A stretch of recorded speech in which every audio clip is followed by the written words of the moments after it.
अस्सलामुअलैकुम। वो न्यूज़ में कहते हैं आप खुशामदीद। मैं हूं आपके साथ रमशा साजिद। हेडलाइंस आप जान चुके हैं। बुलेटिन के आगाज़ में हम खबर शामिल करेंगे। नौशी में ऑयल टैंकर में लगी आग बुझाने के दौरान धमाका हो गया, 30 अफराद झुलसकर जख्मी हो गए। अपडेट करें आपको इस हवाले से। इंतहाई अफसोसनाक हादसा पेश आया है। नौशी में ऑयल टैंकर में लगी आग बुझाने के दौरान धमाका हो गया, 30 अफराद झुलसकर जराये के मुताबिक तमाम जख्मी अफराद को अस्पताल मुंतकिल किया जा रहा है। ऑयल टैंकर में लगी आग बुझाने के वक्त धमाका हुआ है। आग बुझाने वाली फायर ब्रिगेड की गाड़ी भी लपेट में आ गई है। अपडेट करें, नौशकी में ऑयल टैंकर में लगी आग बुझाने के दौरान धमाका हो गया, 30 अफराद झुलसकर जख्मी हो गए हैं।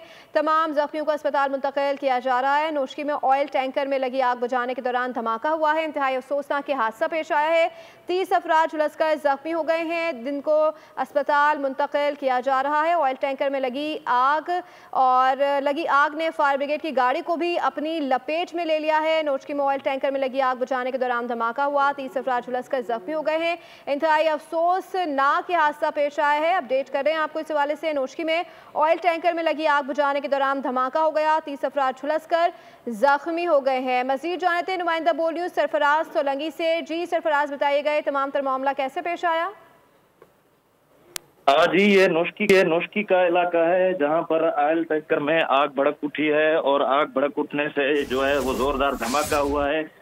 करीबी जो अफराद खड़े हुए थे आग की लपेट में आ चुके हैं। अब तक की इतलात के मुताबिक जो है वो 30 से ज्यादा अफराद झुलस चुके हैं, जिन्हें मकामी अस्पताल नौशकी में जो है वो फौरी तौर पर मुंतकिल कर दिया गया है। अभी तक मजीद अपडेट आना बाकी है इसके मुतालिक। जी सरफराज सोलंगी अपडेट कर रहे थे, आपका शुक्रिया। आगे बढ़ते हुए आपको बताएं कि हुकूमत सिंध की गुजारिश पर वजीर आजम ने CCI इजलास आज ही तलब कर लिया है। इंकशाफ शर्जील इनाम मेमन की जानिब से सामने आया है। इजलास 2 मई को शेड्यूल था, जो हुकूमत सिंध की गुजारिश आज शाम इस्लामाबाद में होगा। आपको अपडेट करें इस हवाले से। हुकूमत सिंध की गुजारिश पर वज़ीर आज़म ने CCI इजलास आज ही तलब कर लिया। इंकशाफ शर्जील इनाम मेमन की जानिब से सामने आया है। इजलास 2 मई को शेड्यूल था, जो हुकूमत सिंध की गुजारिश पर आज शाम इस्लामाबाद में होगा। पाकिस्तान से कुछ किया जाए और इस इजलास को आज 28 तारीख है आज रखा जाए ताकि फौरी तौर पर इस मसले का हल हो सके। वफाकी हुकूमत हम शुक्रगुजार हैं कि उन्होंने हुकूमत सिंध की इस गुजारिश को अप्रूव किया और आज शाम को इस्लामाबाद में इजलास होने जा रहा है, जिसमें वज़ीर आला सिंध सैयद मुराद अली शाह साहब हुकूमत सिंध को रिप्रेजेंट करेंगे और हमें उम्मीद है कि आज ये मसला इंशाअल्लाह हमेशा हमेशा के लिए हल हो जाएगा। पाक फौज सरहदों को महफूज सर बनाने के लिए सरगर्म अमल है। गुज़िश्ता रोज़ 54 खारजियों को दरअंदाजी कोशिश के दौरान हलाक किया गया। ऑपरेशन के बाद सैनिटाइजेशन के अमल के दौरान भी 17 दहशतगर्दों को ठिकाने लगा दिया गया। मारे जाने वाले दहशतगर्दों की तादाद 71 हो गई है। ISPR का कहना है कि दहशतगर्दों से असलहा, गोला बारूद की भी बड़ी तादाद बरामद हुई। ख्वारिज भारतीय आकाओं की ईमा पर पाकिस्तान में दहशतगर्दी करना चाहते थे। फौज हर घड़ी तैयार, सरहदों की निगहबानी करे बेमिसाल।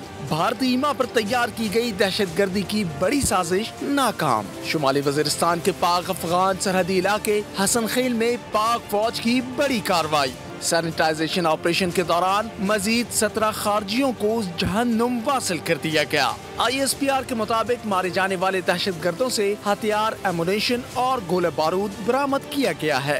तरंदाजी के खिलाफ 3 रोजा कार्रवाई में 71 खारजी दहशतगर्दों को हलाक किया जा चुका है। गुज़िश्ता रोज दरअंदाजी करने वाले 54 दहशतगर्द मारे गए थे। ISPR का कहना है पाकिस्तान की सिक्योरिटी फोर्सेज मुल्की सरहदों को महफूज बनाने के लिए पुरअज़्म है। खारजी दहशतगर्द अपने भारतीय आकाओं की ईमा पर काम कर रहे थे।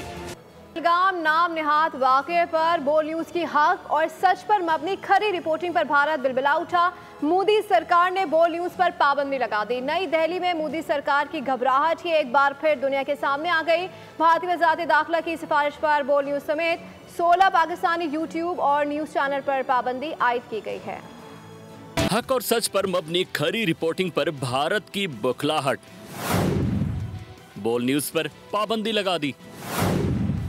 मोदी सरकार न शवाहिद दे सकी, न सिक्योरिटी इदारों की नाकामी का जवाब दे सकी। उल्टा आईना दिखाने पर पाकिस्तानी मीडिया की सच्चाई का गला घोंटने लगी। भारत में बोल न्यूज के अलावा मजीद 16 पाकिस्तानी YouTube चैनल्स पर भी पाबंदी आयद की गई। पाबंदी की जद में आने वाले इदारों में पाकिस्तान के मोतबर न्यूज चैनल्स भी शामिल हैं। मुबस्सिरीन के मुताबिक भारतीय हुकूमत की तरफ से पाकिस्तानी मीडिया पर पाबंदी आयद करना दरअसल अपनी नाकामियों और अंदरूनी तजादात को छुपाने की एक कोशिश है। भारत ना तो आलमी बरादरी को पहलगाम वाक़े के बारे में शफाफ शवाहिद फराहम कर सका, न ही अपनी सिक्योरिटी इदारों की नाकामियों का जवाब दे सका। पाकिस्तानी मीडिया इदारे बैनुल-अक़वामी उसूलों के तहत खबरों की तरसील कर रहे हैं और भारतीय रियासती प्रोपेगंडे को बेनकाब कर रहे हैं, जिससे मोदी हुकूमत की बौखलाहट में इजाफा हुआ।